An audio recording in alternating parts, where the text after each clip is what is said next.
Você não sabe mais o que fazer diante de tantos problemas da vida, não é? Agora, o que fazer para sair dessa situação? O mais garantido é aprender com os erros e acertos de homens e mulheres que viveram muito antes de nós. A Bíblia registra os eventos do passado justamente para nos ensinar sobre o presente. Então, por apenas R$ 59,90 por mês, você pode acessar a Bíblia Comentada com Rodrigo Silva, onde eu estudo a Bíblia semanalmente com quase 7.000 alunos. E, de quebra, você ajuda na construção do Museu de Arqueologia Bíblica do UNASP. Então, quer saber mais? Acesse o link. Eu aguardo você. Você vai estar num lugar errado. Errado, e ele não vai te tirar de imediato de lá. Vou dar um exemplo para você.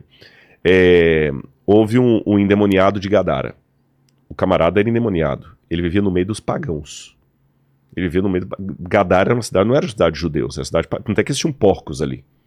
Quando Jesus expulsa o demônio do menino, ele falou: Senhor, deixa eu te seguir lá na Galileia. Ele falou assim: não, fica aqui e testemunha para os seus. Ora, o menino não virou cristão, porque o cristianismo ainda não estava, e nem se tornou judeu. E Jesus não relativizava, Jesus não era do tipo que todo caminho leva a Deus, não. Ele falou que era ele. E quando ele conversou com a mulher samaritana, ele deixou bem claro. A mulher falou o seguinte: olha, vocês judeus falam que tem que adorar em Jerusalém, mas nossos pais adoraram aqui. Ele falou assim: olha, calma, fica na sua, porque a salvação vem dos judeus. Ou seja, ele não deixou barato, não. Ele falou para ela: a salvação vem dos judeus. Então, ou seja, o caminho correto que traria o Messias ao mundo não eram os budistas, não eram os shintoístas, não eram os taoístas, não eram as religiões de Roma nem da Grécia. O caminho da salvação vai vir de Israel. Ponto. Isso eu não negocio. Porém, chegará o tempo em que os verdadeiros adoradores adorarão ao Pai em espírito e em verdade. Eu ainda tenho muitas ovelhas que não são desse aprisco.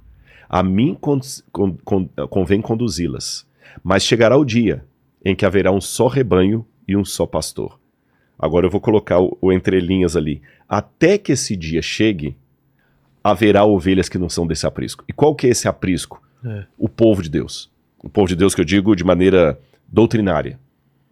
Até que haja um só rebanho e um só pastor, haverá ovelhas que não são desse aprisco, mas pertencem ao bom pastor. É nesse contexto que eu compreendo por que ele não fez o endemoniado. Não, agora que eu tirei o demônio de você, você vai virar judeu. Não. Você vai circuncidar, você vai guardar o Shabat, você vai deixar de comer carne de porco. Fica aí, prega para os seus, fica aí. Então, hoje, por isso que eu falo que a gente tem que deixar Deus ser Deus. Eu tenho que ter uma convicção do que eu sou para não ser hipócrita. Por que eu sou adventista do sétimo dia e não testemunho de Jeová? Eu tenho que ter uma razão doutrinária. Senão eu vou ser hipócrita. Sim. Tá certo? Ou então você vaquinha de presépio, você gado. Eu tô lá porque tô. Por que eu não sou da Assembleia de Deus, eu sou presbiteriano? Por que eu sou espírita e não católico? A pessoa tem que saber. A convicção. E dentro dessa convicção eu tenho que entender que o povo de Deus é maior do que a igreja que eu frequento. Porque é feito de pessoas sinceras de todos os lugares e até fora das igrejas.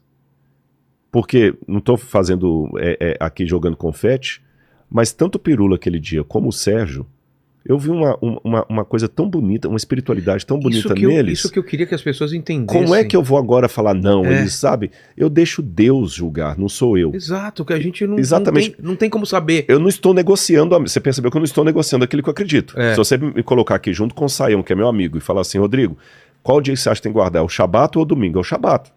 Não tem conversa. Eu não bebo. Exato. E pronto, final. Não negocia. Não negocio. Mas não te dá o direito de julgar a pessoa se ela vai pro céu, se ela vai pro inferno. Exatamente. O meu dever é testemunhar o melhor que eu puder do Deus que eu apresento, de modo que você sinta paz ao falar comigo e não angústia. Certo. A não ser angústia porque eu tô te ensinando a crescer e crescer dói. Fora nesse detalhe, você entendeu? Agora, esse deve ser o dever de todas as pessoas. Então eu acho que se todos nós estivermos firmes, amar a Deus sobre todas as coisas e ao próximo como a mim mesmo, isso vale para todos, até para o ateu. Mas eu não amo Deus, como é que eu vou amar um Deus que eu não acredito em Deus? Tudo bem, mas se você ama um princípio do bem, então pega o bem. Porque o bem é um dos atributos de Deus, o amor é um dos atributos de Deus. Coloca isso ali no pedestal. Ame o amor, então. Ame o amor, tá certo? Mas tá... E se ele nunca mudar? Isso não compete a mim. Quem convence as pessoas é o Espírito Santo. O problema é que, principalmente nós teólogos, eu vou admitir. A maior tem as duas grandes tentações para um teólogo, sabe quais são? Não é sexo, não é dinheiro. As duas maiores tentações para um teólogo são, letra A, achar que ele é doutor em Deus, e letra B, começar a usar a Bíblia profissionalmente. Como assim? Como que é usar a Bíblia profissionalmente? É quando você liga no automático e já não sente mais o amor do que você está fazendo. Você conhece tanto a Bíblia que é fácil você pegar uma passagem para qualquer coisa. E vai no automático. Uma vez um pastor Alejandro Bullion, um homem muito de Deus, ele contou de uma experiência que ele teve com um senhor que ele era o pastor que cuidava dos pastores. E ele resolveu convidar um leigo para pregar para os pastores. O que ia dar? É como se eu pedir um paciente para dar uma palestra para os médicos sobre saúde. E é interessante que o paciente pode falar para os médicos qual é o ponto de vista de quem é atendido. E esse leigo, com todos os pastores reunidos, ele começou a contar a experiência dele. Ele falou o seguinte: quando eu era criança, o meu sonho era comer os chocolates da fábrica de chocolates que ficava na minha cidade. O cheiro de chocolate, a minha boca... E chocolate era muito caro, a gente era pobre, não tinha condição. E no Pequeno Aprendiz, o meu primeiro emprego, eu fui me candidatar para aquela fábrica de chocolate. Lá, né? Aí quando o gerente foi lá, eu novinho, com 13, 14 anos de idade, falou assim, olha, para trabalhar aqui, nós só podemos empregar quem gosta de chocolate. Aí falou, pronto. Pronto. Tô feito. Mas tem um teste, você tem que mostrar. Não, tudo bem, tem pessoa que é caneta de papel, não, o teste você vai ter que comer chocolate. Aí o camarada pegou e trouxe aquele monte de caixa com todos os produtos daquela fábrica e falou, você tem que comer tudo, eu quero que você liquide com tudo isso. Eu falei, agora eu não tomei café de manhã ainda, tô com o estômago vazio.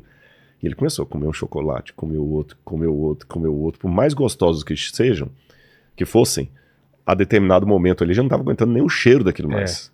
Aí pensou, não passei no teste. Aí o gerente falou, não, você passou. Fica tranquilo, é porque a gente tem muito problema de roubo de chocolate. Então a gente já cria esse trauma para que as pessoas não caiam no risco de querer roubar.